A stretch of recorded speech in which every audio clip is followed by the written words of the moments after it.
Hey guys, let's imagine for a second that there's a drought and the government is rationing water.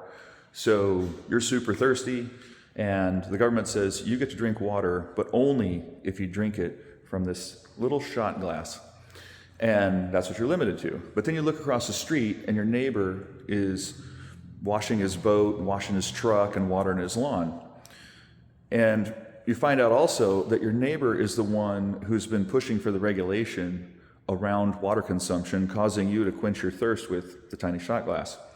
This is exactly what's happening right now in Washington State, and I want to show you the math on how this works out.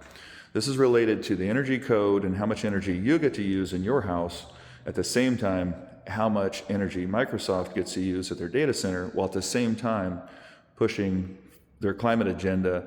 And they've been outspoken about this. They support all the green deals, carbon taxes, all the things. You can look it up for yourself.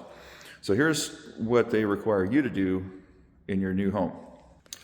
This is just some notes I took, just talking about the windows and the heat pump alone.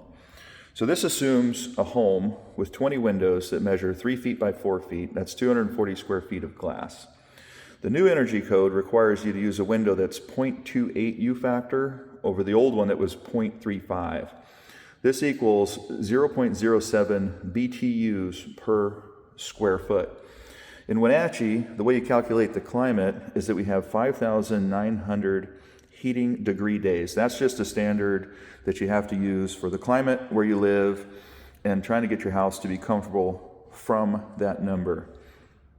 The current PUD rate for electricity is 0.027, so 2.7 cents per kilowatt hour. And the Washington State Energy Code requires that you install a heat pump with a rating of 8.1.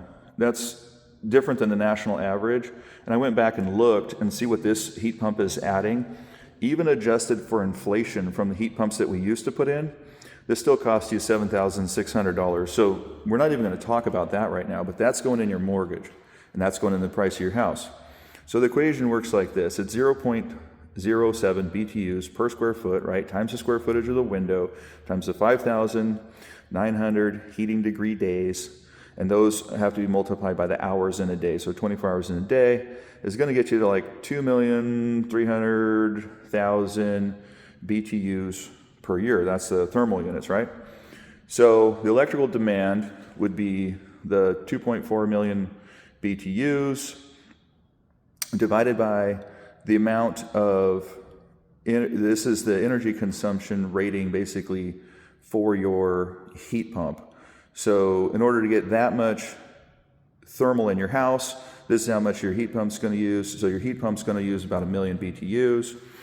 The million BTUs has to be divided again by the energy in a kilowatt hour running through your heat pump. So basically you're going to run 294 kilowatt hours. The 294 kilowatt hours divided by the 2.7 cents equals, $8 a year. So these windows are costing you a couple grand and they're saving you $8 a year. So the couple grand for the windows divided by the $8, boom, it takes you 252 years to break even on your windows. The windows that are being required by the energy code that's being pushed by the people who are building a data center right now in our town that consumes 5.5 times more electricity than every home combined. I'm going to go work out. Talk to you later.